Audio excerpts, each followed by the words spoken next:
Friends, मी संजना आज तुम्हाला watermelon dosa बनवून दाखवणार आहे।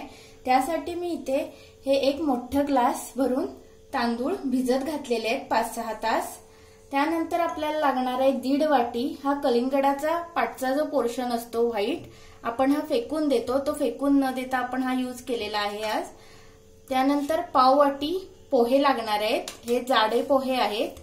त्यानंतर 1 वाटी ओलं खोबरं आणि थोडं गूळ लागणार आहे। सर्वात आधी आपण तांदूळ आणि पोहे धुवून घेऊया। तांदूळ आपण स्वच्छ धुवून घेतलेले आहेत आणि त्याचं पाणी निथळून काढलेलं आहे।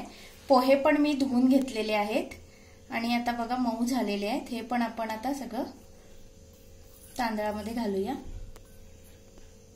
1 वाटी ओलं खोबरं, हे मी 1.5 वाटी घेतलेलं आहे। वॉटरमेलनचं हे व्हाईट पोर्शन आणि थोडंसं रेडिश घेतलं तरी चालेल। आता हे आपण वाटून घेऊया।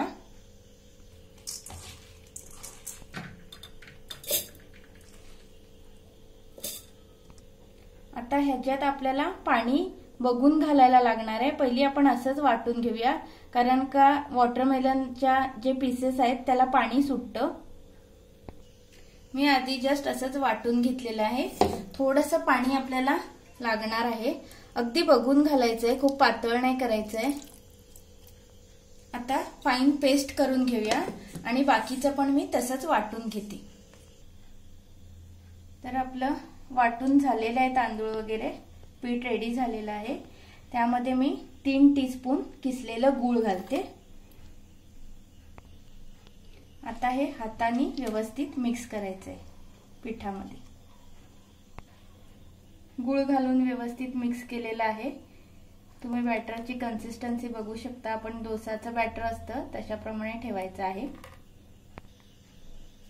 आता हे बॅटर आपल्याला रात्रभर फर्मेंट व्हायला ठेवायचं आहे।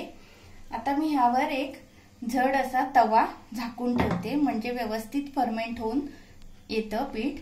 जर क्लायमेट थंड असेल तर लवकर येत नाही, म्हणून त्यावेळी काय करायचं, आपण असा जड हा भिड्याचा तवा किंवा हिंडालियमचा तवा असा झाकून ठेवला की लवकर फर्मेंट होतं।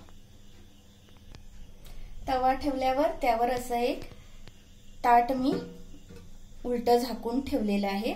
आता हे व्यवस्थित असंच ठेवून आपण बॅटर आपण रात्रभर फर्मेंट करायला ठेवलं होतं, ओपन करून बघूया।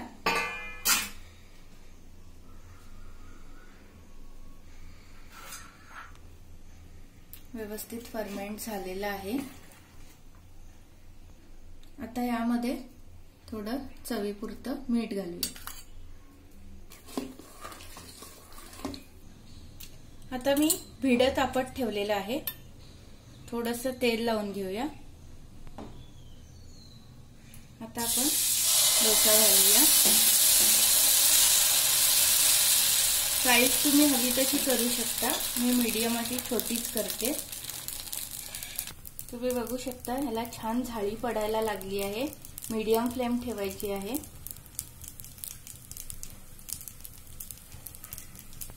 आता मी फ्लेम लो करते आणि यावर झाकण ठेवते। आता ओपन करून बघूया, लगेचच तयार होतो 2-3 सेकंदमध्येच। टर्न करूया, आता काढून घेऊया। तुम्ही बघू शकता किती मस्त झाळी पडलेली आहे। तसंच मी दुसरा घालून दाखवते तुम्हाला।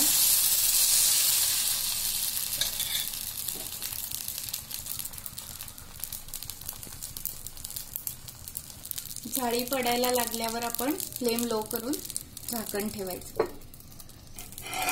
दुसरा पण डोसा आपला रेडी होत आलेला आहे।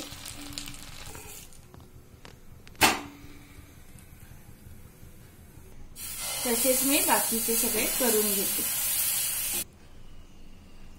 फ्रेंड्स, आपले गरमागरम वॉटरमेलन डोसा रेडी झालेले आहेत।